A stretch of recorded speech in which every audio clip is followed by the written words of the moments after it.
Hello, everyone. This is the 266th episode of Soccer Nostalgia Talk Podcast. As always, this is Sean from Los Angeles and a Soccer Nostalgia blog. For this episode, I welcome back English author Mr. Robert Fielder as we discuss the 1996 UEFA European Championships. Mr. Fielder is the author of The Complete History of the World Cup and The Complete History of the European Championship. Welcome back, Robert. Thank you. Great to be back. Thank you. So last time we left off with the 1992 Euros, surprisingly won by Denmark. Now, the 1996 Euros were to be the fifth Euros to be hosted like a proper tournament. The format for this Euros had changed to 16 teams instead of the eight that was used in 1980 through 1992. This tournament had grown in importance over the decades. Given this change, was it clear that at this point it was more or less on par with the World Cup? Yeah, well, I think going into this tournament was going to be a bit of a proving ground. I think the Euros have clearly grown in stature and importance, as you say, as it transitioned into the 18 phase, and that had been really, really successful. We'd seen some iconic tournaments in terms of 1984, 1988, in particular, and I think it was certainly growing in stature. I don't know if it was quite on a par with the World Cup, but very close behind. There's been a lot of chat in this last week or so about Italy not making the World Cup, for example, and about the fact that the World Cup isn't just a glorified Euros with a couple of extra teams in it. But I think increasingly from this stage onwards, from 1996 onwards, the European Championship is very close to being on a par with the World Cup, certainly in Europe, and certainly, to me, when I think about the European Championship, I don't think of a big distinction between the significance of a European Championship and the significance of a World Cup. So to me, I think it increasingly it's close to being on par, but that's not necessarily quite been established yet, but it's not very far behind. We have discussed this on previous podcasts, but can you walk us through some of the reasons necessitating this addition of participants? I think the shortest one that we've talked about is the number of great teams who have been missing out consistently at the European Championships over, well, all the way back to 1960. But previously, up until 1980, that was almost by design. And that obviously the qualifiers were an integral part of the competition rather than being just pure qualifiers. They were branded as being, a quarter final, for example. And there were some significant games at that stage. I think in the 8 team era, there is a feel that people are missing out. So the last time we see Italy miss out, we've had France missing out in 1988, we've had England missing out and Italy missing out in 1984. So increasingly there are lots of teams missing out, and I think that the strength and depth that Europe have got means that there needs to be more teams in there. And I think we'll get into it as well. UEFA as well, in terms of the number of countries who are part of UEFA, has expanded quite significantly with the breakup of a lot of Eastern Europe. So there are more countries who are part of the club, if you like, and therefore restricting that to 8 teams feels increasingly hard. I think alongside that, the other factor is that you can never forget in any of these things is it's just how important money is.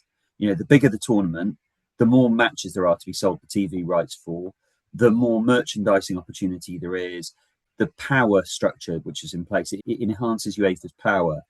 And at this point in time as well, we see a gradual shift over the course of the 1990s where increasingly, UEFA was always the sort of most powerful bloc within FIFA. But gradually, you almost see UEFA rise as an alternative power base to FIFA. We've got the creation of the Champions League in 1992. Increasingly, UEFA is becoming powerful. And this tournament is another sort of string to their bow in terms of another big revenue stream where they can potentially make a lot of money from it. And I think, we see worldwide, football federations never give up the opportunity to make more money, typically. Last time we discussed the role of geopolitics with the civil war in Yugoslavia and the breakup of the Soviet Union by the end of the year 1991, as well as the fall of the Berlin Wall and end of communism in the fall of 1989. By now, Czechoslovakia was also split between the Czech Republic and Slovakia, and as the war was still ongoing in a former Yugoslavia, at least until the summer of 1995, I believe. Were there continuing ramifications on the European football world? So I think the answer is yes, but less than before. Or certainly we're settling into the sort of post-Soviet Union era within European football. So Yugoslavia were banned at the outset of the qualification here from participating in this tournament. They were still banned by the UN. There was a proclamation in place which stopped them from participating in international sport. So they were out. But beyond that, I think there aren't the sort of the notable ramifications coming through other than the proliferation of countries, which I think we'll get into. As you mentioned before, these Euro qualifiers would be the first to include many of the new nations participating for the first time in any form in official qualifiers. Were these, in a way, the beginning of the new qualifiers as we know today with the myriad of nations in Europe? Yeah, absolutely. So I think if you go back to not very long before this tournament started, or certainly before the qualification period started, in 1988, there were only 33 nations within UEFA. And by the start of the qualification for this tournament in 1994, we're up to around 48 countries or so. So the size of UEFA has increased by roughly 50%. And I think that has quite a radical impact in terms of what qualification looks like, particularly when you bear in mind the fact that two teams are qualifying now from most of the groups rather than one, which was the case before. So really before, what you used to typically have in terms of the qualifiers was you used to have groups of four or maybe five teams. And of those four teams, typically you'd have a really strong team, a Germany or an Italy, something like that. You'd have a couple of sort of what I would call the sort of mid-tier nations, I don't know, Sweden or a Poland or Czechoslovakia, somebody like that. And then you might have a relatively small team in there, like a Finland or maybe a Malta. Whereas now we move on to a world in which you've probably got one big team, you've got two or three sort of mid-ranking teams, and then you've got two or three relative minnows effectively with the introduction of lots of littler, smaller countries who aren't likely to qualify in the same way. And I think that does radically shift what the qualifiers look like. It makes them longer, more arduous in terms of the number of games to fit into the international calendar, but it also makes them less important because they are inherently the big teams are much more likely to qualify, so there's less jeopardy in there. And I think that that's one of the things where it's been a struggle across UEFA in the last 30 years since this, to what does the structure look like for qualification for UEFA teams? How do we make them so they are meaningful and they aren't just a waste of time of you're getting teams like Germany playing teams like San Marino, where there is such a disparity in the resources they've got. So I think this is very much the start of that new era where qualifiers seem to drag on almost interminably at times, and you get to a bit of a foregone conclusion, albeit with a few bumps in the road along the way. And as you said, because there would be two qualifiers per group, was the context different? And did it now have more like a feel of a World Cup qualifiers? Yeah, I think it did. But even in the World Cup, there'd been recent editions where you were typically getting stronger teams in there, strong teams in the same group, because even at the time, I think we were at a point where I think Europe typically was getting 12 or 13 teams to World Cups at this stage in the 24 team era. So it was that little bit tougher still. But I think it very much was a mirror of what the World Cup looks like. Given the increase of participants, there was not an impression of noteworthy absences. Perhaps Belgium, Sweden, Norway, and Republic of Ireland, who were eliminated in the playoffs. But all these nations had been stagnating since the 1994 World Cup, except maybe Norway. So, do you feel as a result the qualification was really straightforward with relatively not much drama? So by and large, I think yes. And I think if you look back, if you just look at the sort of final group stages, the group tables, if you like, there was not a lot of groups in which there was real jeopardy going into the final round of games. That doesn't mean that there weren't shocks along the way, because I think it's easy to look and see these things retrospectively and make them out to be slightly easier than they might have been at the time. But I think you're right, generally speaking, that there wasn't an enormous amount of drama. I mean, I think there were still, the absentees were still notable. They might have regressed, but I think, you're talking about a number of teams there who'd qualified for the latter stages of multiple tournaments in a row. Belgium, for example, Republic of Ireland had done well at the last couple of World Cups. Norway were in a very strong period of time in their history, which has been relatively modest over time, but they qualify in 1994 and 1998 for the World Cup. So I think there are various teams who are doing well. Sweden as well, be one to pick out of. They were semi-finalists in 1992. They were then surprise semi-finalists in 1994 as well at the World Cup. So they've got a relatively recent pedigree. But in terms of qualification itself, it is relatively straightforward. And really, of the groups, we've got a slightly odd situation in terms of qualification here, whereby the second team qualifies in all but automatically qualifies in all but two groups, and those two groups are the ones with the Republic of Ireland and Netherlands, who both are very close runs. So Republic of Ireland just pip Northern Ireland to qualify for this playoff, and Netherlands just getting ahead of Norway, and then the two of those play out a one-legged playoff at Anfield, and that ends up being won by the Netherlands 2-0 thanks to two goals from Patrick Kluivert. So it is relatively straightforward for all the other 7 automatic qualifiers. As these Euros were taking place in England, there was the theme of football returning home and that song, Three Lions. Can you describe the atmosphere in England with the impending Euros and the growth of the English Premier League around the same time?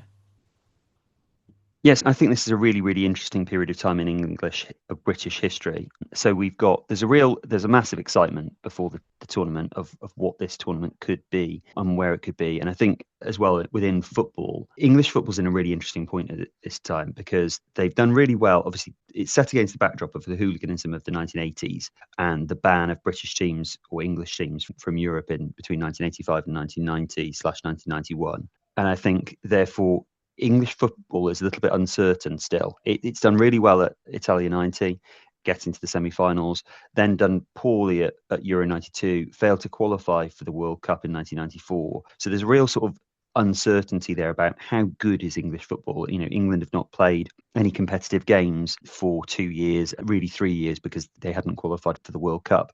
So there's a real sort of uncertainty around what does that look like. I think this is also a really, really interesting time in terms of British history. So simultaneously, it's set against the backdrop of this is when sort of Cool Britannia is coming through again, and Britpop, the sort of rivalry between Blur and Oasis is big in the charts, and there's a sort of a resurgent idea of what it means to be British that's coming through.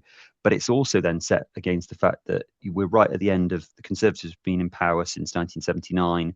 There's a sort of a feeling of stagnation around the country, but also the nascent growth of a new generation. So it's really, really interesting in that perspective. I think there was a real hope and desire that Britain could project, or England could project, the real sort of self-confidence that was coming through to the rest of the world, and that the tournament would be a positive reflection of what England could do and could be. One of the other things with the Northern Irish troubles are still going on at this point in time, and that will come to have an impact in terms of the tournament later on, which we'll potentially talk about briefly. But there's a slight uncertainty to it, but also a hope. And I think that's sort of very emblematic of the song Three Lions that you mentioned. I'll touch on this because I think sometimes this song is a bit misunderstood, I think, internationally, whereby there's a lot of people there are foreigners, if you like, who they speak English and therefore they know the words and the idea that it's coming home. And they take this song to be a very sort of jingoistic, bombastic Yeah, proclamation it's of supposed to be Britain's and England. self-deprecating, right? It is entirely self-deprecating, and it sums up the sort of the feeling for most football fans. Maybe other countries don't have this, but I certainly have this as a football fan of the idea of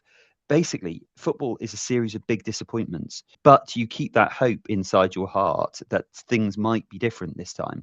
And that's often lost of it's coming home, is a sort of it's a blend of doubt and hope, and the hope will hopefully win out. But as is obviously the case here and has been the case for the last 30 years, despite the fact the song's still sung and is still an anthem of English football, England never get to the promised land of winning a tournament, but you retain that hope. And I do think that's been weirdly lost. That's a very important part of this summer, that song. And it's a real sort of iconic element of this tournament in a way that I don't know many other songs and tournaments are.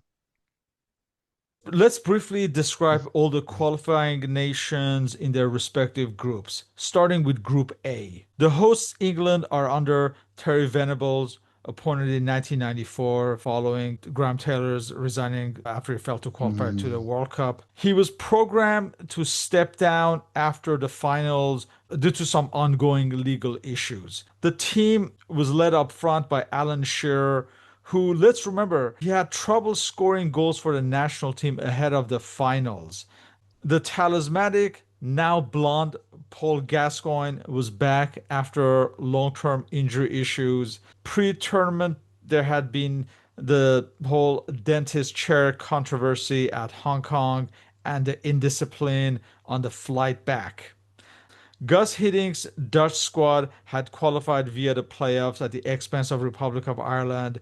The squad was essentially an Ajax block who had won the 1995 Champions League. This is we're talking about like Kluivert, Mark Overmars, Edgar Davids, among others, as well as Dennis Bergkamp, who was now resuscitated in English football with Arsenal. With the Dutch, there was always drama off the field, which we will get to. You have Scotland, who similarly, like 1992, not much had been expected of them, though Craig Brown's team had the advantage of playing close to home.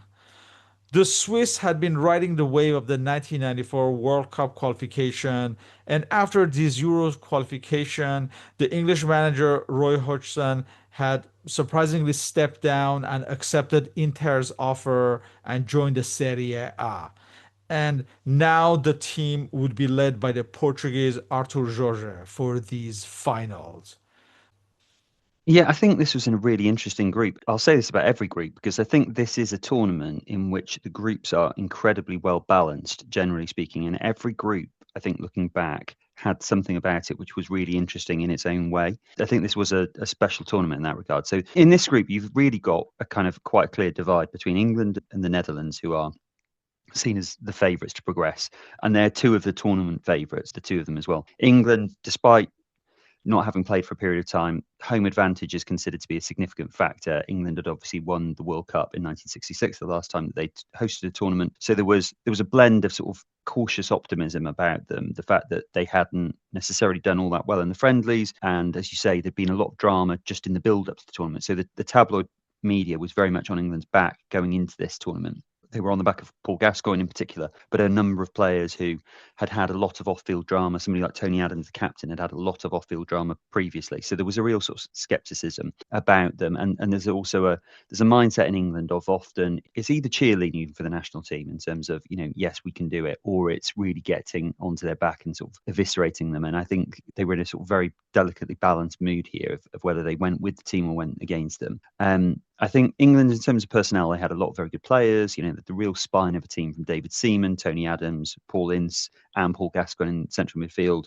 David Platt as well was in the mix. And then Alan Shearer up front, who had been spectacularly good at domestic level with Blackburn, but hadn't necessarily replicated that for England. And as you say, he was on a long-standing goal-scoring drought that I think dated back 21 months since he last scored for England. But England did have a good squad. They had a manager in Terry Venables who was very tactically adept, was considered to be, probably the best tactician of his era in English football, had enjoyed success previously with Barcelona, with Spurs. And so he was seen as being a very good person, particularly in terms of Paul Gascoigne. He managed him very successfully, had got the best out of him when he was at Spurs. And so he was really sort of seen as a bit of a father figure in a similar way to the way that Bobby Robson had been for Gazza in 1990. So I think there was a sort of blend of cautious optimism around England in terms of good players, quite a few young players in there as well, people like Gary Neville, people like Darren Anderton, people like Steve McManaman were in there who necessarily didn't have a lot of international experience. Really of the squad, there weren't many who had really done a lot of it. If you looked back to the team who'd been at the World Cup in 1990, the only player who's left really is Stuart Pearce.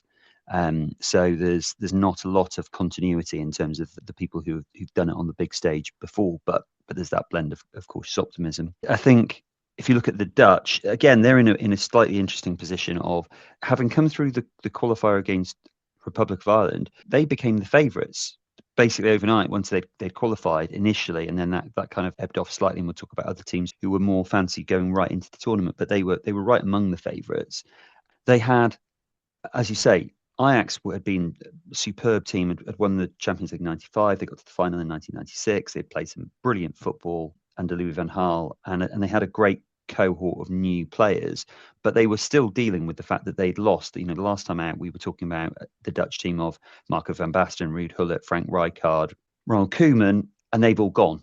So suddenly you've got a team in which Bergkamp, who previously had been the sort of bright young hope, now a lot of the expectation is placed on him. He's really the sort of established leading figure in the side and the only one who really has probably got that world-class pedigree of being one of the top players in the world.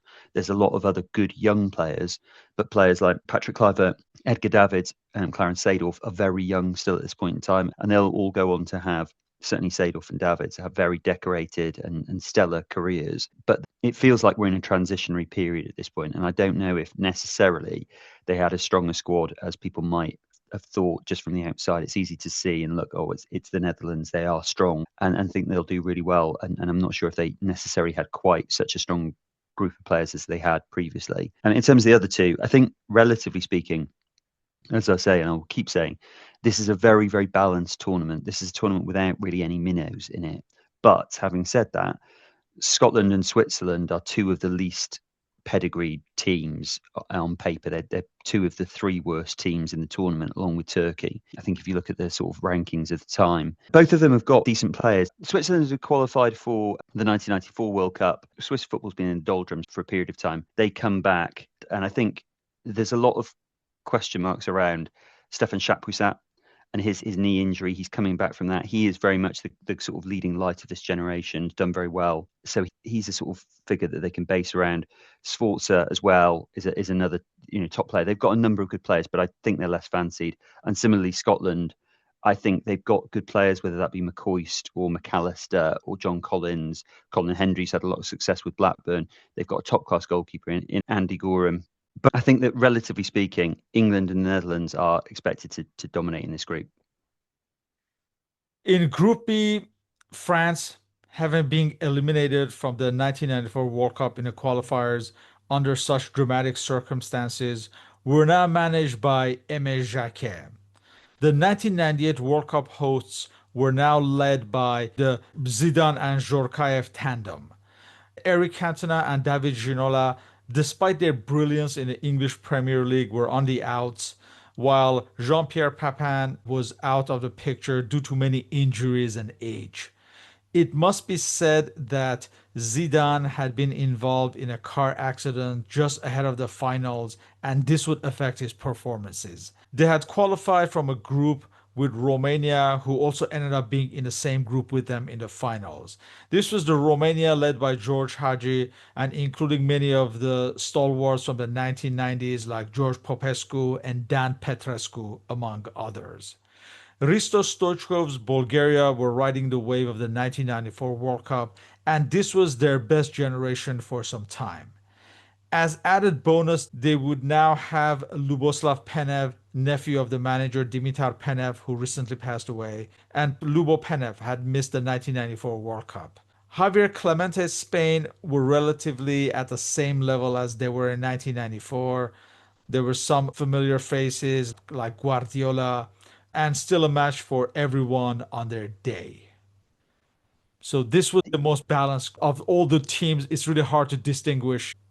Yeah, absolutely, and it's again, this is a really, really interesting group, and I think people were calling this the group of equality rather than the group of death. So there was a real sort of feeling of all of these teams are strong in their own ways. You've got two of the big revelations of the 1994 World Cup. Going into that, I think it's fair to say Bulgaria were not a fancy team going into the 1994 World Cup, but had done exceptionally well. Stoichkov had shone, but he wasn't the only one. They had a lot of good backup players, whether that be Lechkov or Trifon Ivanov in defence. They had a number of good players, Kostadinov, of course, in there as well. They had lots of good players, so that they had been a bit of a revelation. Could they repeat that? Had that been a bit of a shock? I think that had come against the odds a little bit, that performance. So it was a question about whether they could repeat that. Romania, as you say, had been another one who had been one of the shining lights of that tournament. Hagi had been one of the top stars of the 1994 World Cup, but again, he had support, whether that was Popescu, Petrescu, Dumitrescu. There were lots of really good players there, and they had a great,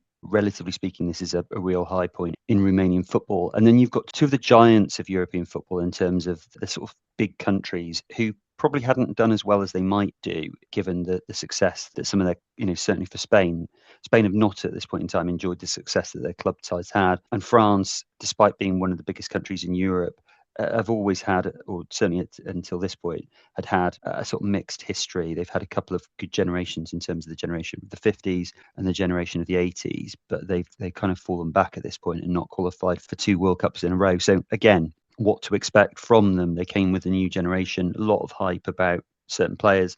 Zidane, as you said, was a player I was extremely excited about watching him in this tournament. I'd heard a huge amount about him and went into it with very high expectations that weren't necessarily fulfilled with his performances on the pitch. We can maybe make some considerations around that. But it's a really interesting group, and I think nobody could really determine who was going to do well in it. Spain at this point in time, quite workmanlike in terms of their personnel. I think there's a lot hope for from Julian Guerrero, who was their bright young thing, but it was a blend of sort of grit and very much sort of embodied Javier Clemente and his management style. The success that he'd had in the 1980s had all been built on very tough, rugged teams, and there was an idea of making Spain a tough, rugged team who were hard to beat. They're a bit lacking in striking options at this point in time of sort of proven goal scorers at the highest level. So there was a little bit of a question about, okay, we can make you hard to beat, but where are the goals necessarily going to come from? But as you say, this was a very balanced and intriguing group.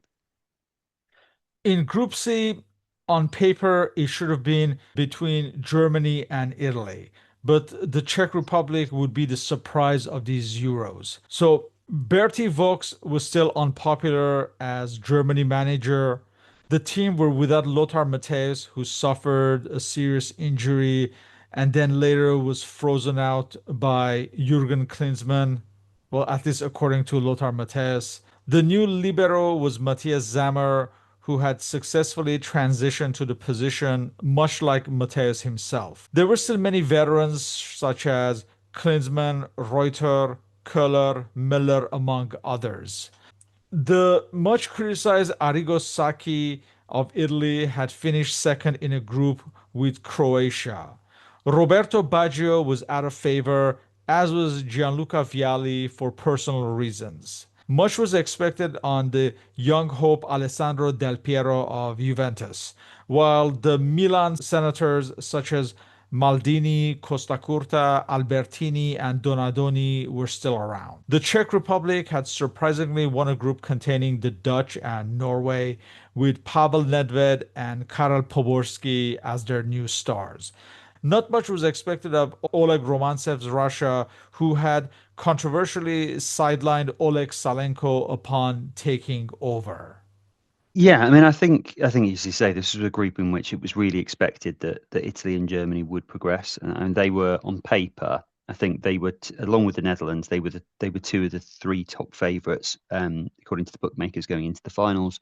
Germany had not done as well as expected in the 1994 World Cup. Obviously, they'd lost to Bulgaria, which had been quite a shock because they'd been really considered to be, among the strong favourites, as they are at this phase going into almost every tournament. But they've, as you say, they've still got a very strong side, a lot of experience in there. Players like Köhler, players like Klinsmann, who's suspended for the first game, but as a general rule, still considered to be a top player, and there's quality throughout the side. Whether that be, some of the younger players, like something like Christian Ziege, for example, is widely touted as being a very promising player. There's lots of strength in depth there, so that there's an expectation that they will be strong. Italy, one of the teams who had struggled a little bit in qualification, so they'd lost to Croatia early on in qualifiers, and then had sort of fought back from that. But I think at this point in time, Italy have got the strongest squad of anybody in world football. The depth they've got, and this plays into the fact that Serie A is by far the outstanding league at this point in time. They've got so much depth that they can leave out players like Baggio. That Baresi's retired, but they've still got an unbelievable group of players, and in terms of, and it's just in every position as well. There's no weaknesses really to the Italian squad, in my personal opinion, at this point in time. They've got so much depth and so many options to pick from, and in some ways I think actually that plays against Sacchi in terms of the way that he approaches the tournament, because we'll get into it, Italy don't do as well as expected, but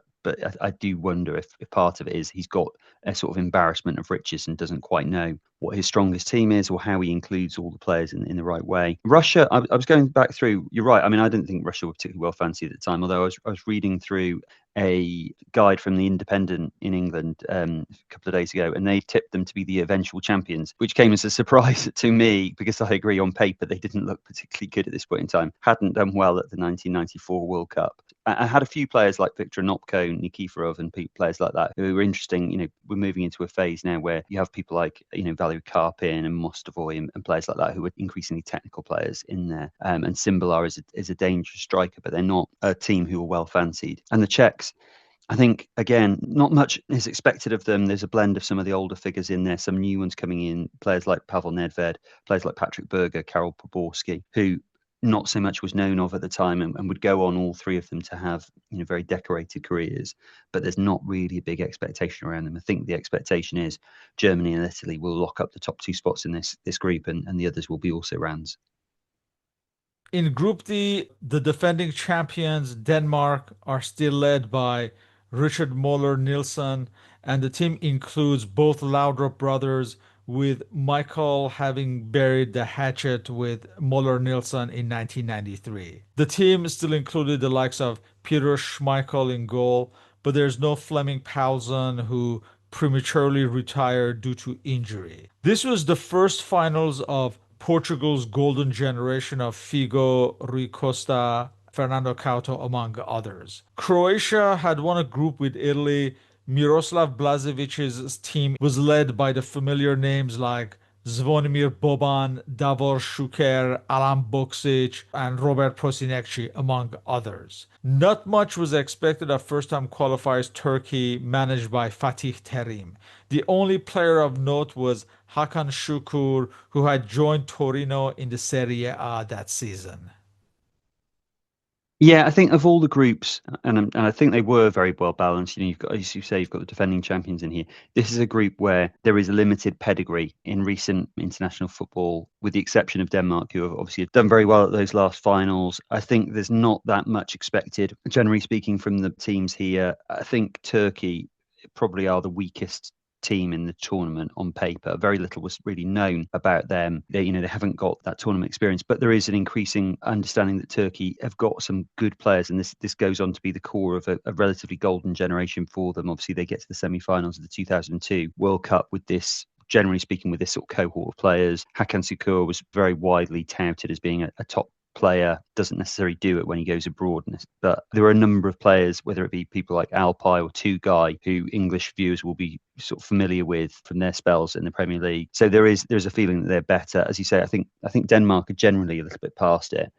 Brian Laudrup, something close to the peak of his powers at this point, has done very, very well at Rangers, but it's not a group with the same sort of level of class that they've had in the 1980s. And then Portugal and Croatia, two exciting and interesting teams that, again, Portugal haven't been to a major tournament since, I think, the 1986 World Cup. So very much a golden generation for them. We've got Luis Figo, Rui Costa, Paulo Sousa, Joao Pinto, Sapinto. There's a lot of attacking quality in the side. It's dangerous. They lack a striker, I think, is what everyone says at this point in time. It's sort of ironic that the first Portuguese real superstar, Eusebio, is a striker, and then they go a very, very long time, pretty much the entirety of their history since then, looking for another number 9 of that sort of pedigree. And this is one of those periods, but they're considered to be dangerous. And then Croatia, as you say, they've got great strike pairing in Boksic and Şükür, and then they've got really good midfield. Somebody like Robert Jarni as well, as a dangerous player who's one of the best left backs in Europe over this sort of period of time. So there's potentially something there, but I think this is the weakest group on paper. So let's look at the matches.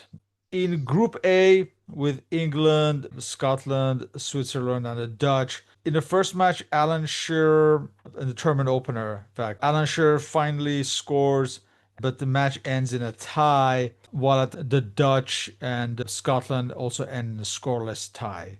In the second matches, the Dutch defeat Switzerland with Jordi Cruyff scoring one of the goals, son of you-know-who. Well, there's a dramatic England-Scotland matchup, and we all know the whole sequence of Gary McAllister missing a penalty kick, and in the following sequence, Paul Gascoigne scores a magnificent goal, and of course the celebration. They're mocking the whole dentist chair celebration, etc. So that's one of the abiding memories of these Euros.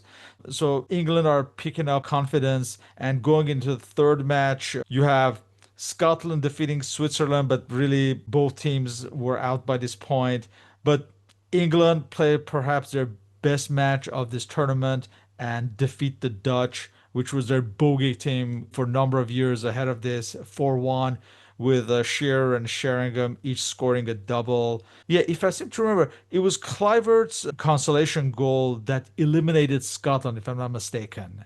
Yeah, that's right. So as that stand, and it's an interesting one where I don't think England were all that disappointed about that. I saw Teddy Sheringham saying something where he thought it was quite funny, the fact that basically England beating the Netherlands was sending Scotland through because it was 4-0, and then the Dutch scored and that eliminated Scotland, and he quite seemed to have enjoyed that. But it's a magnificent performance from England. I think it's probably, and this might be going some, but it's probably England's best performance since the 1966 World Cup. I think that might be an exaggeration. It's certainly perceived in that way. There is a 12-minute spell or so where England scored 3 goals early in the second half. And it gets overblown in as a lot of stuff to do with this tournament does in popular perception. But it's certainly held up as being a great performance, maybe the greatest that England have had. And this tournament is full of iconic moments for English football. The Gaza goal where he dinks the ball over Colin Hendry's head and smashes it past Andy Gorham, followed by that celebration, is iconic. It's one of the most famous moments in English football history. And this game against the Dutch, I think, as I say, is probably held up as, if you said to people, what's the best England result in the last 50 years? They would say that game against the Dutch. And so that's the sort of level that it's being held on. But it's interesting as well because it comes against the backdrop of the pressure from the first game where they draw with Switzerland and the press are on them. It's a fight against adversity in this point, and they managed to turn it around. But it's quite precarious. Had that goal gone in from McAllister, the penalty that David Seaman saves, it was really interesting what-if moment, because the pressure going on England going into the Netherlands game, had they drawn with Scotland, would have been enormous. So from this group, yeah, England and the Dutch go to the quarterfinals. Now let's go to Group B with France, Spain, Bulgaria, and Romania. Now these matches were held at Leeds and Newcastle. The first match, Spain and Bulgaria end up in a 1-1 draw, while France defeated Romania 1-0. Second day of matches, Bulgaria defeated Romania 1-0, while France and Spain ended in a 1-1 draw. And France were winning, and Spain scored like with 5 minutes left. And there was a lot of talk in the French camp how they had let one get away, whereby had they won, they could have perhaps rested some of their players for their last match against Bulgaria, but now they couldn't. Going into this last round of matches, Spain defeated Romania 2-1, and at the same time, France defeated Bulgaria 3-1. France and Spain qualified to the next round. We should say that Hristo Stoichkov scored a goal in every match, but Bulgaria were eliminated. After the finals, Dimitar Penev was fired as Bulgaria national team manager. I think, I mean, a balanced group, and as had been kind of thought beforehand going in, it turns out to be so. It's very close. Spain are close, very close to getting eliminated until they score that late goal through a more. So it's a very, very balanced group. And I think there's just a bit of a lack of attacking desire from the teams in this group, partly because of the balance to it. And I think that this becomes a feature, is that teams are afraid of losing because they think that it will put them at a big disadvantage in terms of progressing from the group. So that teams are naturally cautious. I don't think we see the best of France, except in that game against Bulgaria, where Laurent Blanc is extremely dangerous in the air. He scores one header. He forces Penev into scoring an own goal where he's incredibly close to scoring with a header himself. And also as well, just worth talking about Stoichkov, because he is outstanding in this group. Actually, he's really good. As you say, he scores 3 goals. One of them's a fantastic free kick. So he's playing at a very high level, even if it feels like more internationally he's dropped off the radar a little bit at this point in time from his sort of Barcelona heyday. But he is still a very dangerous player and plays very well in this group. Group C with Germany, Italy, Czech Republic, and Russia. The matches are held at Manchester at Old Trafford and at Liverpool at Anfield.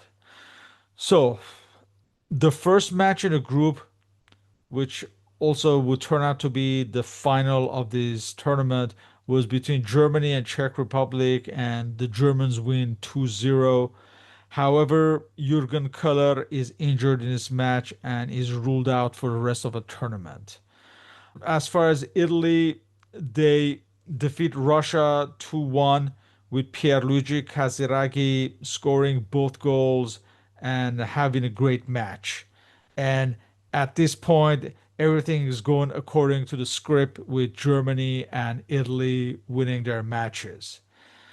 It all changes in the second matches when Czech Republic faces Italy. Now, Arrigo Sacchi controversially dropped Casiraghi after his two-goal display and replaced him with Fabrizio Ravanelli. And I think his argument was that he was trying to rest Casiraghi, kind of like rotate the squad. But many felt that he should have kept a player that was in full confidence. And this match, the Czech Republic will win 2-1. And also, Italy will have one player sent off, Luigi Apolloni. It already looks like very difficult for Italy going to their last match against Germany. Germany themselves, they defeat Russia 3-0. Jurgen Klinsmann scores twice, and he becomes the first player to score in three consecutive Euros finals. For the Germans, Mario Basler was injured before the match, and this ruled him out of the tournament. Now, I mentioned his injuries because this was a running narrative for the German squad for these Euros. So, going into the last match, Italy had to win to have any chance of advancing to the next round. They face off against Germany. Gianfranco Zola misses a penalty kick to make it more difficult for the Italians. And even Germany have a player sent off, Thomas Strunz, but Italy can't score and the match ends in a scoreless tie. A few months later in December, Arrigo Sacchi would resign as national team manager. And on the same day, Czech Republic and Russia end in a exciting 3-3 match, and Czech Republic and Germany qualify to the next round. And after the finals, Oleg Romantsev resigned as Russia's national team manager to be replaced by Boris Ignatiev. This was a major surprise of this group.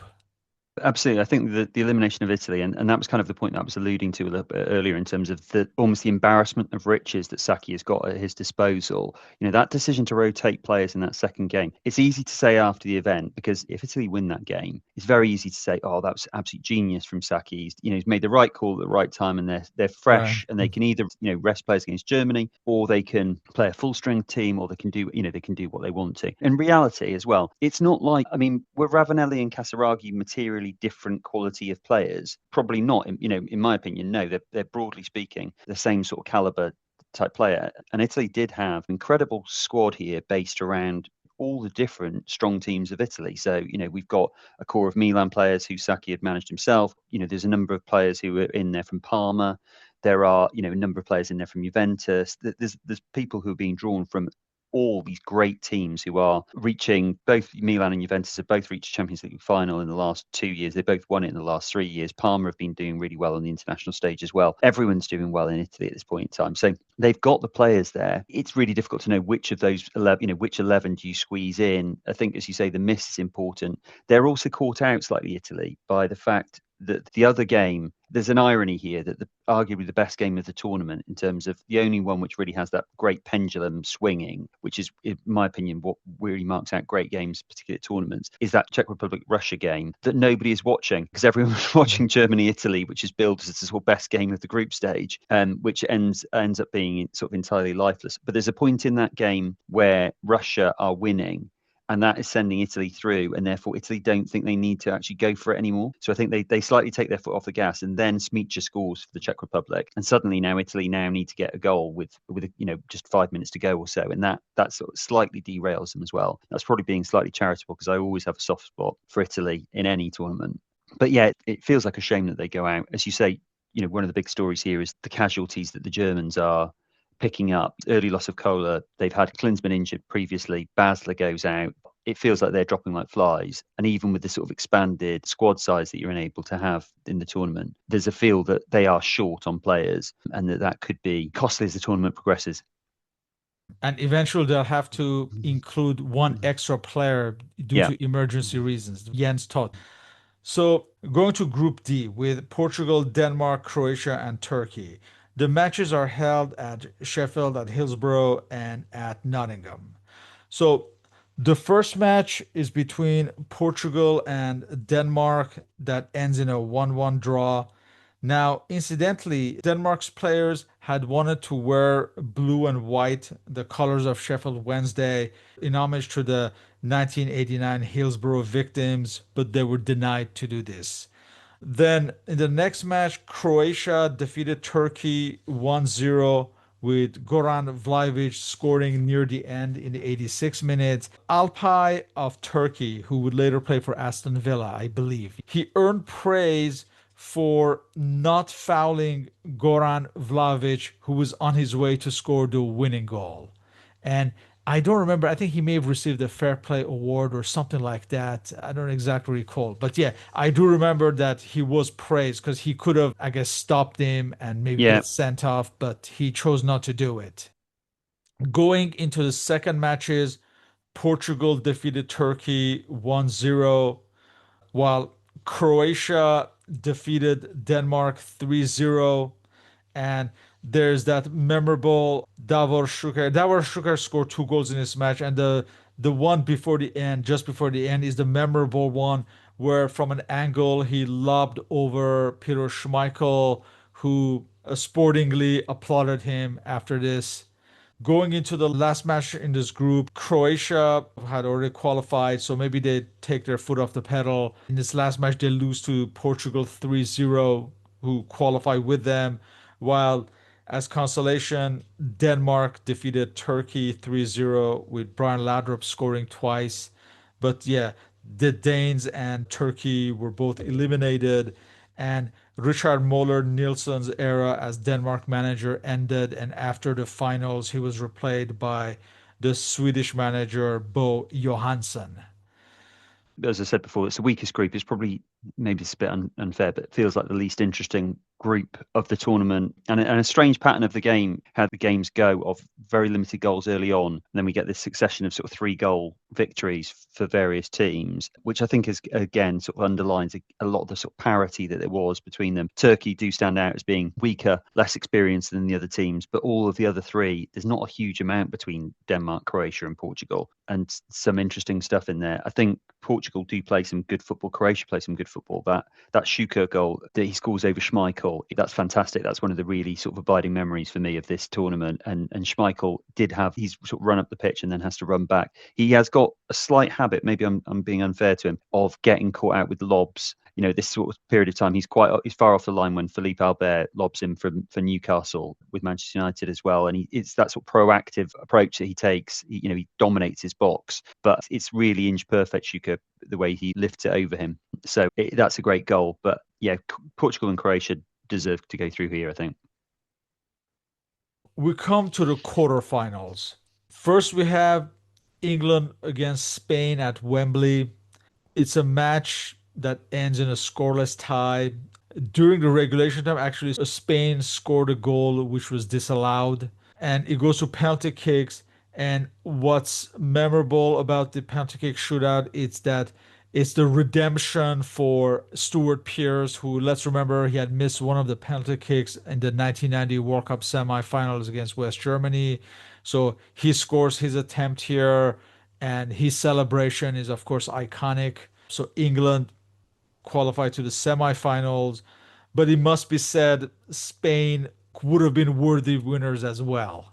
Yeah, England get lucky here because, as you say, there's a goal disallowed. There's also a couple of potential penalty shouts which go against Spain, which they would have had good reason to claim for and did claim for. So, as you say, England do get lucky. This is one of the rare nil-nils in this tournament where England and Spain both actually want to win the game and they go for it in extra time, which is really sort of positive. One of the few ones where that is the case. As you say, the abiding memory is Stuart Pearce, and it is iconic. I was very fortunate to meet Stuart Pearce a couple of years ago, and he's an iconic figure. And Three Lions, there's a 1998 version of Three Lions which has adjusted lyrics in it, and it refers to Psycho screaming. And so even for kids these days, my children are, 3 of them under 10, they know who Psycho is. so when they got to meet him, that was a special moment because it's a really iconic moment in English football, and real, as you say, the redemption for him is great. It's a fabulous, enduring memory. On the same day, you have the French and the Dutch playing in another scoreless tie at Anfield. And again, this is decided by a penalty kick shootout that France wins 5-4. On the following day, we have at Old Trafford, Germany defeating Croatia 2-1. This is a match with some drama. Igor Stimac was sent off in the 58th minute, I believe because he tackled Mehmet Scholl from behind. He had already been booked in this match. Also, Freddy Bobic, Germany's actually Croatian, I think Croatian ancestry, if I'm not mistaken. Freddy Bobic, the German striker, he dislocated his shoulder and he was also ruled out of the tournament. But Germany wins 2-1 with some difficulty. Matthias Sammer scoring the winner. And this was one of his greatest moments. And it would be instrumental in him winning the Ballon d'Or at the end of the year. Finally, same day at Birmingham, you have the Czech Republic defeating Portugal with Karel Poborský scoring perhaps the goal of the tournament when he the chip from a distance. So you have Czech Republic, the surprise team of the tournament, advancing to the semifinals. Yeah, and that goal from Poborský is that scoop. I think even today, if anybody ever scores a scoop in any game, it is not that you see many goals like that, but it will be referenced to Poborský. It's almost a Panenka type sort of unique moment. And one of the great parts of it is the way that Whittle sort of initially, he kind of doesn't really understand what's happened and where the ball's gone, because the scoop is so unlike the Davor Šuker goal against Schmeichel, where it just goes like an inch over his fingertips. This one goes, it seems to go 20 feet up in the air or so and then land above him. And Bayer initially, he thinks he might be able to get there and then he realizes he can't. In terms of the other games, I think that the France-Netherlands game is a massive disappointment. Two of the best teams in European football history, and neither of them want to win the game, it feels like. And that's a real disappointment to me. And as you say, the Germany-Croatia game, real sort of spite to that game, it felt like. It's quite a nasty game. Šuker scores another great goal where he rolls it with the undersole of his foot around the goalkeeper before scoring. But yeah, the Germans, they're dropping like flies. They're very badly depleted. Although they're advancing, their chances feel like they're eroding. So we come to the semifinals. England faced Germany just like 1990 World Cup semifinal. Incidentally, England wore their grey strip. And in fact, before the match, Germany had won the toss to decide about the uniform arrangements. And of course, they wore their customary white, and England wore the gray.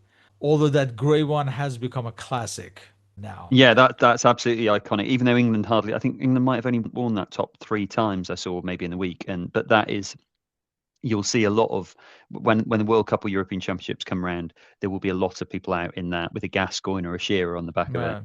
So this match, Shearer scored as early as the 3rd minute, but Stefan Kuntz tied the match in the 16th minute.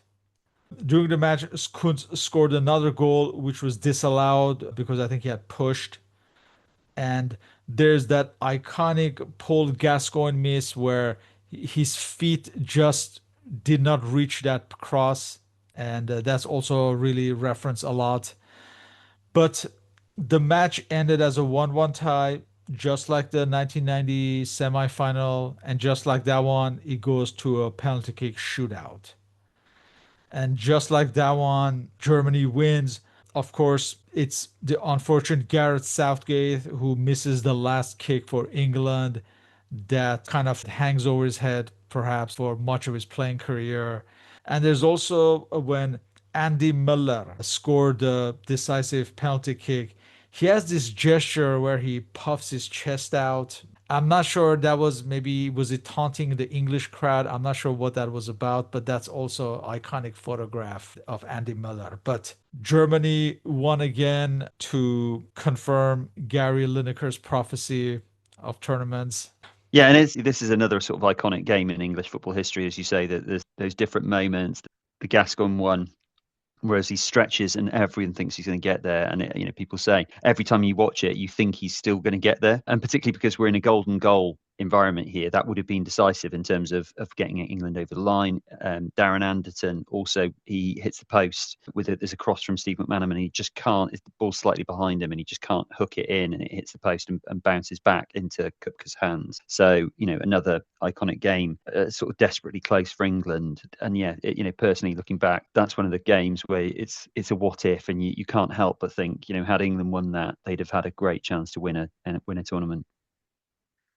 On the same day at Old Trafford, Czech Republic and France face off, and it's yet another scoreless draw for France. This time, the Czech Republic wins a penalty kick shootout 6-5. Reynald Pedros missed for the French, and this would also haunt him for the remainder of his career. France were eliminated, and it's the final between Germany and Czech Republic. Let's remember that faced one another in the first match in the groups, and Germany had won that match 2-0. So we come to the final at Wembley on June 30th. Germany against Czech Republic. This match, surprisingly, Czech Republic would score first early in the second half through a penalty kick by Patrick Berger. However, it must be said that Karel Poborský was fouled by Matthias Sammer clearly outside of the box. And of course, with VAR, this penalty kick would not have been awarded. Then you have Oliver Bierhoff, the German striker, who came on as a substitute. He scored in the 73rd minute, and I think he was suspiciously offside. I think in the goal that is scored, there is a suspicion of offside, but it's against somebody else. They're in advance of play, and there's a question about whether they're distracting Kuba in the Czech goal. So the match goes into extra time, and for the first time, like you mentioned, the golden goal was instituted, and Oliver Bierhoff scores the very first golden goal. Germany are champions of Europe. They win this match 2-1. They become the first nation to win the Euros 3 times. The likes of Klinsmann, Thomas Hessler, Andy Miller, Stefan Reuter, Jürgen Köhler, and Andreas Kopke. These players were also part of the 1990 World Cup winning squad. They earned a rare double.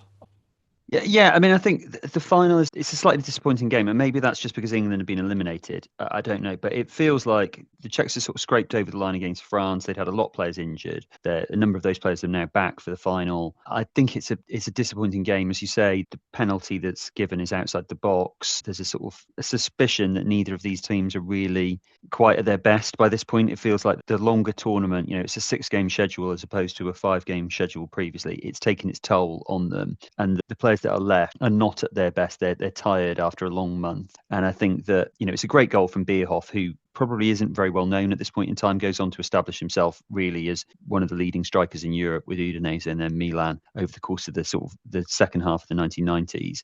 But at this point in time is not a particularly well-known figure, but takes his goals really well. It's a great turn and finish. And again, similar to the one I said about Whittle Bayer when Poborský scored, there's a terrible moment for Kuba where he the ball slips through his fingers and it bounces across, hits the inside of the post and goes in. And you can see there's a momentary second where he thinks he might be able to recover and get to the ball and it might bounce back off the post, but it doesn't. Ultimately, do Germany deserve it? I don't know. They're not necessarily an outstanding team, but you've got to give them and the Czechs a huge amount of credit for the way that they just kept going. So it's a slightly underwhelming final, but maybe that's coming from sort of an English perspective. Let's discuss the aftermath. In terms of the spectacle, we remember that 1980 had been dire, but 1984 and 88 had been high quality, while there was a drop in 1992. How was this 1996 edition compared to the others? So in terms of the actual football, and this might come as a bit of a surprise to English listeners, I don't think it was a very good tournament. It's held up as being iconic. This is the tournament. If you speak to an English person, they will typically say, if you said to them, what's the best Euros that there's ever been? A huge number of them say Euro 96. But if you look in terms of the number of goals scored, there's 64 goals scored in 31 games, not including penalty shootouts. So you're at 2.06 goals a game. And in particular, there are very, very few goals in the knockout stages. And there's a multitude of penalty shootouts. There are a number of nil-nil draws, and those are nil-nil draws which are often, they come after a long period of neither team wanting to win a game. France in particular, they enter both of their games. It feels like that they don't actually want to win the game; they just don't want to lose the game. So I think there's a real disappointment. There are very few games in this tournament where you've got that seesaw effect between two teams who may or may not win a match. Even games like the Dutch game against England, there's a brilliant spell from England where they score 3 goals, but the Dutch don't play particularly well. I think sometimes the English performance can be overblown, but I don't think the Dutch are at their best. Other than that game, the Czech Republic-Russia game, which, as I say, probably most people were watching Germany-Italy, which was at the same time, there aren't really many games in which both teams do well at the same time. So I personally don't think this is a great tournament in terms of the excitement of the football, if you like. I think there's a lot of spectacle that goes on, and I think that there's a separation there between spectacle and fun, exciting football. Penalty shootouts can be fun in their own way and interesting and exciting, but they're not sort of attacking football that most of us would treasure. And I think part of it, if I'm trying to explain this away, and maybe I'm being overly generous, it's a very balanced tournament. That's the problem, is that sometimes attacking and fun football can come from a disparity in terms of the quality and resources that the two teams have got. And there's a lot of games in this tournament of two good teams against each other where they sort of nullify each other. They're afraid of each other, and therefore they tend to sit back. I've been doing a separate exercise recently where I've been looking at the sort of ELO ratings, which tell you how strong teams are. And going into this tournament, there's 13 of the 16 strongest teams in the world. The only teams who aren't in this tournament who are in the top 16 at this point are Brazil, Yugoslavia, who've been banned, and Colombia. So they're a very strong lot of teams, and all of them are dangerous. And as a result of that, I think they end up sort of nullifying each other. Yeah, nevertheless, I still think it was an upgrade from 92. It seems like, as far as I think it was spectacle. probably more fun as a spectator. I think there was more Yeah. going on. Obviously, there was more groups and it was an expansion. And I think maybe it was better because there were some drab games in 92. But I do think it's certainly not the tournament that people necessarily have in their mind, which I think, say, Euro 2000, which hopefully we'll get to talk about, that was a tournament and that was a whole different ball game. That's perhaps the So pinnacle of the Euros, I believe. Yeah. I think it's the best. I'm excited to talk about that in the future because I think that's the best. And I think that Euro 96, that's the tournament Euro 96 almost thinks it was. Unlike in 1984 with Michel Platini and 1980 by Marco van Basten, no player really stood out in 1992 as an undisputed star. For this 1996 Euro, Matthias Sammer was regarded as the star of these Euros. But clearly, he was not on par with the performances of Platini and Van Basten, mostly because of his position, I believe. Was this a symptom of a more collective era?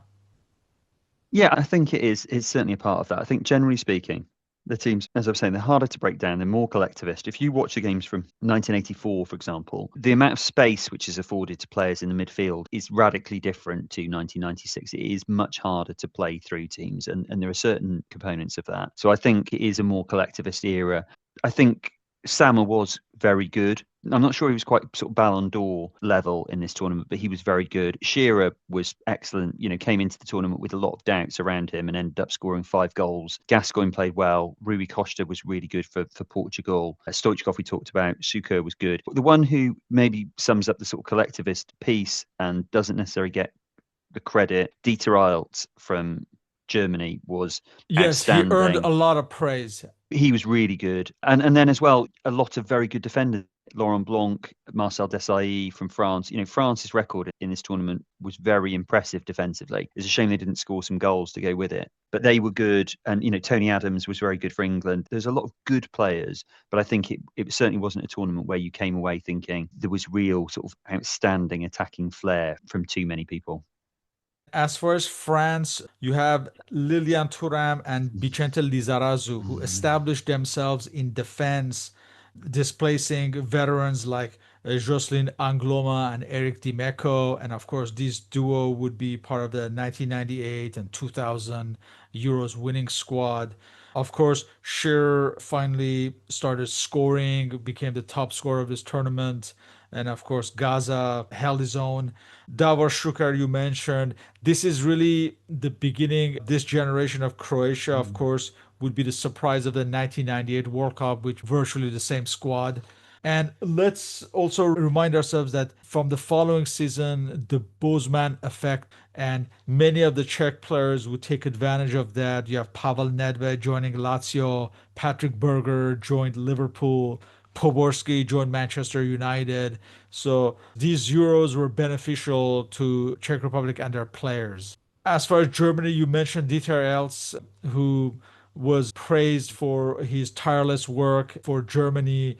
And let's remind everyone, another narrative of this Euros was, of course, Germany winning despite all these injuries, all the players that they lost, that they had to call up Jens Todt as an emergency measure because they were running out of players. And of course, Oliver Bierhoff. Oliver Bierhoff, up to this point, had been like a journeyman footballer. He'd never been outstanding in the Bundesliga. He had a spell at Casino Salzburg. Then he joined Ascoli in the Serie A and he was relegated in his first season. So he was not really on the radar. But he joined Udinese in summer of 95 and was outstanding. And just before the Euros, like early 96, he earned his first cap. And that would change his fortunes and, of course, Germany's fortunes. And he would become one of the better known players of this era. And of course, he's remembered for this golden goal for Germany. And we should mention also that Pele picked out Steve McManaman as his player of the tournament. So these are some of the surprises. Now, let's look at the disappointments and the reasons.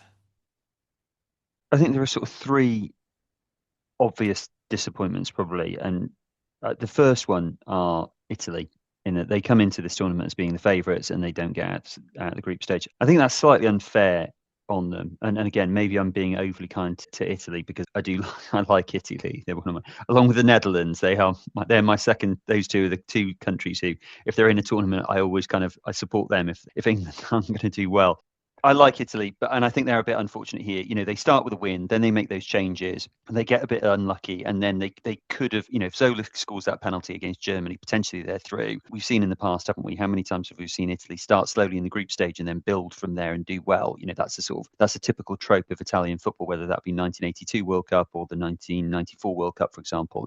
We think about Italy, succeeding in adversity. So they could have recovered there had things gone their way. They are a disappointment. They've got the best squad, I think, in world football at this point in time in terms of depth. They've got a manager in Enrico Sacchi who is revolutionary from a tactical perspective, one of the great managers in history, doesn't really do it with Italy.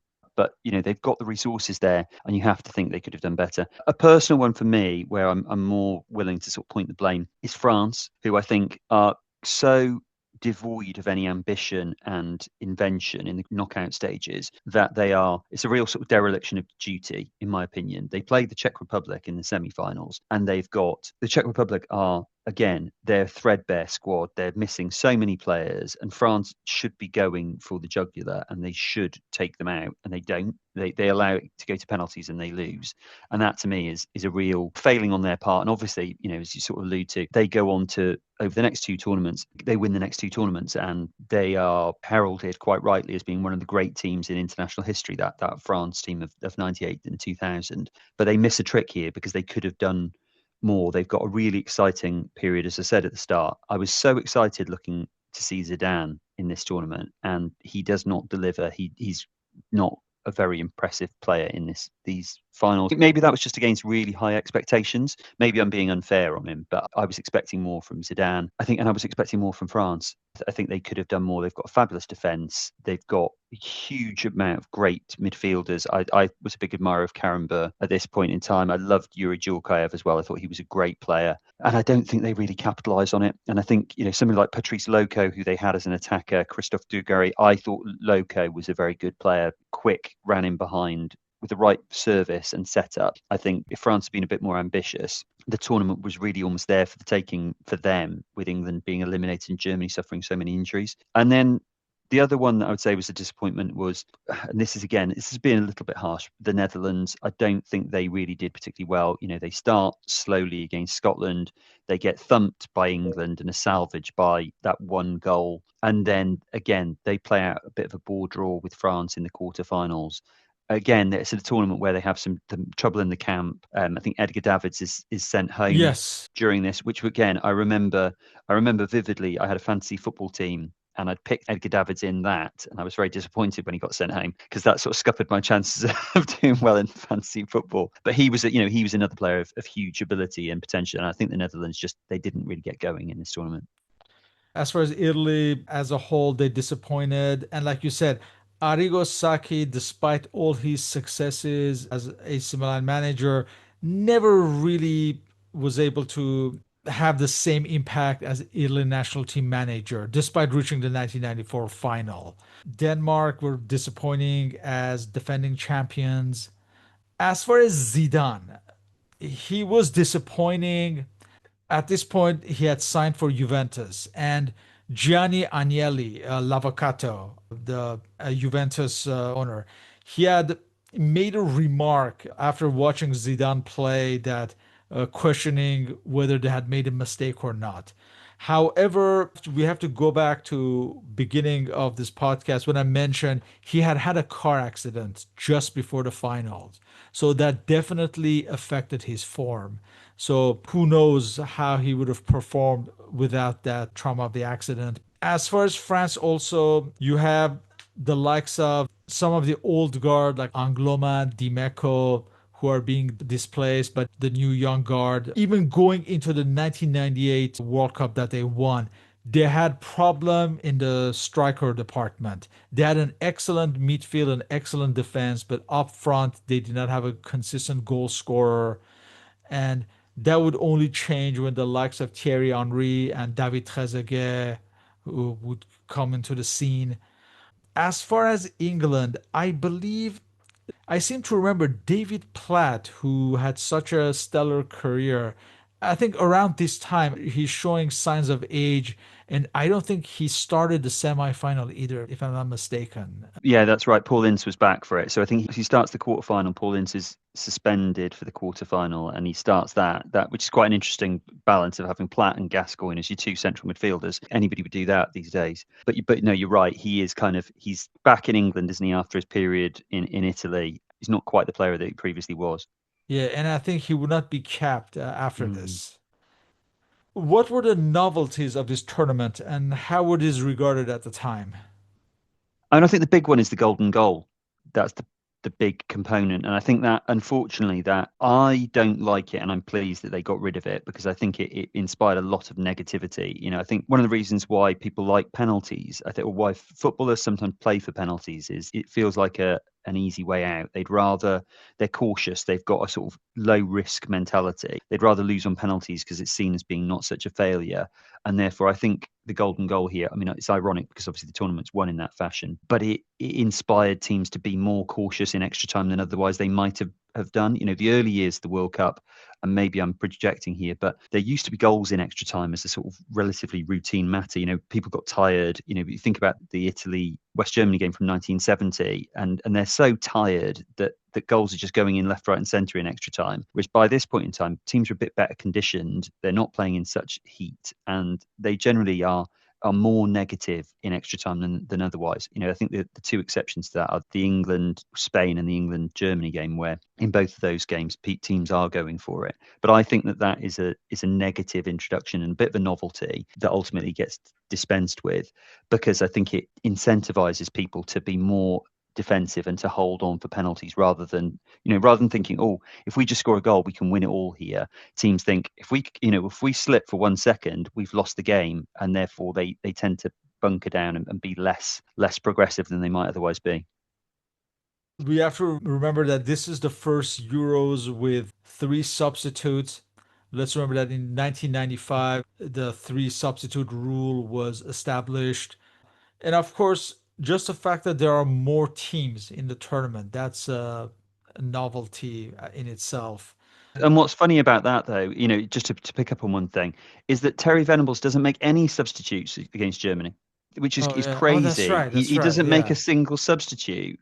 People talk about him as being this sort of tactician and he's a clever person. He's got options on the bench for a penalty shootout. These days we've seen, in 2014, wasn't it, where Netherlands substituted their goalkeeper for a penalty shootout. He doesn't even think to himself, oh, I've got Gareth Southgate on the bench. Why don't I chuck Les Ferdinand or Robbie Fowler or somebody like that on for the last minute or so, or somebody that might actually be able to take a penalty. Instead, England go into it. There are 11 players on the pitch. There's no fresh legs. There's nothing, and that's a sort of noteworthy point, which is slightly crazy when you think about it in hindsight.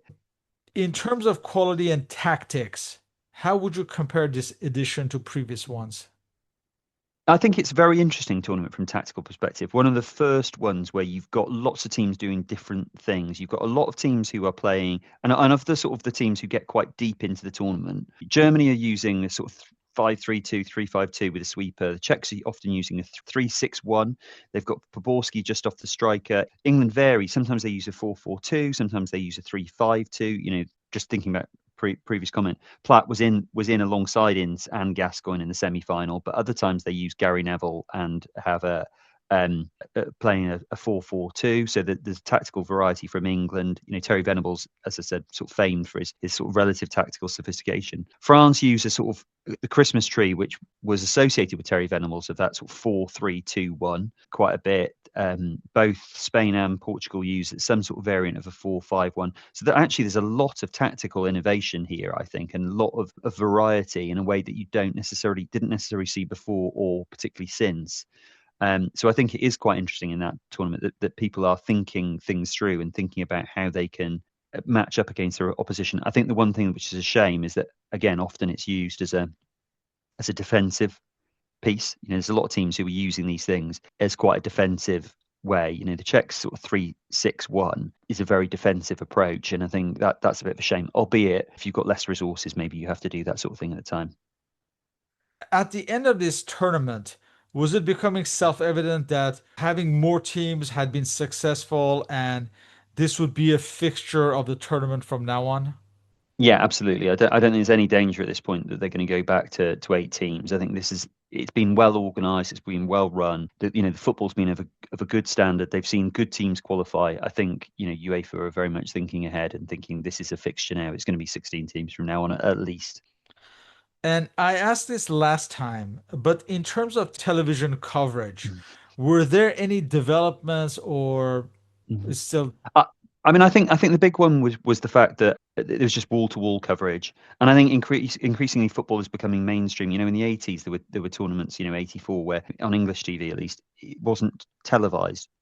Most of the tournament, wasn't televised. So, whereas now the idea of that, this is absolutely part of it, and it's similar to the World Cup, where the Euros, they take over, they are a block, and it's a month where this is what people are watching, and if they're not watching, they're watching other programs which are talking about football when the football's not on. So I think increasingly it becomes much more central to everything that people are thinking about. It would be my kind of viewpoint on that.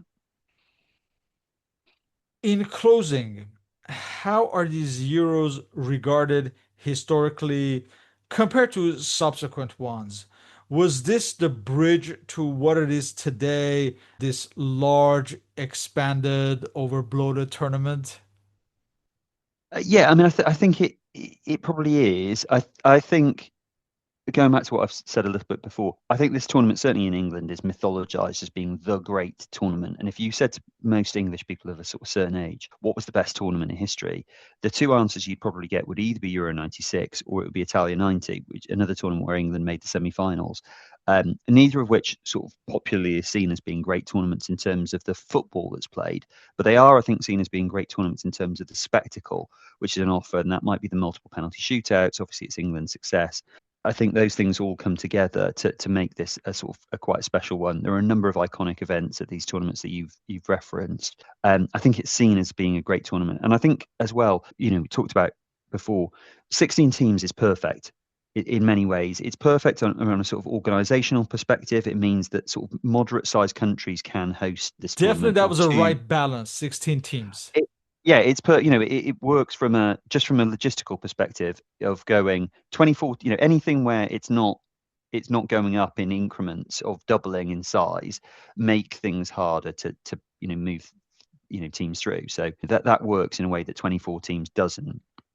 I think the tournament goes down as being well organised. A lot of the fears that there were previously about hooliganism don't come to pass. There are some minor incidents off the back of England's elimination against Germany. There is, there's an IRA attack on Manchester on the day of Germany playing Russia, where a lot of damage is done to Manchester city centre.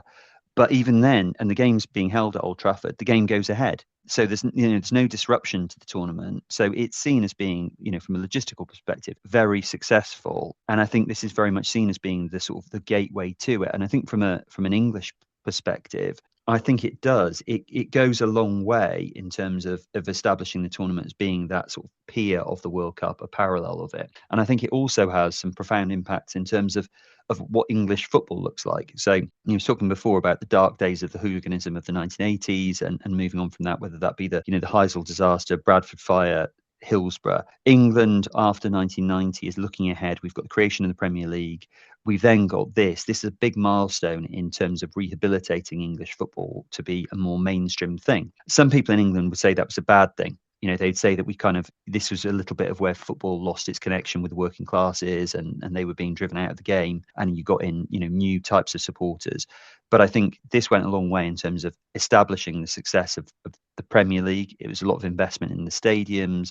It demonstrated to the outside world, look, England is a positive, it's an open country, that there's an opportunity here. And I think over the coming years, you see that gradual transition as England increasingly starts to rival Serie A and La Liga as being the dominant league in the world, and then gradually surpass them. And I think this plays a big part of it, of having big modern stadiums that are fit for purpose. And look, here's a country which is open to the world and can successfully host a sort of a flagship event like this. Yeah, and the punditry class looks at this as a reference point in terms of renewal of English football. Yeah, 100%, and it's important, and going back to what I said at the start as well of British politics, this is very much seen as a part of that sort of Cool Britannia movement, which results in Labour winning the general election the following year, or is certainly a part of that. So this gets wrapped up in a much more sort of significant generational change that's bigger than football. It's very much about sort of English identity or British identity as well. So it's a really seismic effect, and maybe that's true of all tournaments, and you just don't see it when you're not from the country which is hosting it. But certainly, people would see Euro '96 as being a sort of seminal event in the history of England, if you like, in this sort of decade. Yeah, and hard to believe it was 30 years ago. I remember like it was Mm, yesterday. yeah, Yeah. yeah. Well, with that, I would like to thank you for your participation in this interview, and all our respective contact information is listed on the blog and podcast uploads. And we will definitely get to the 2000 euros as well. So, Robert, as always, thank you and hope to continue these discussions on football history. Thanks very much. Really appreciate it. Thank you.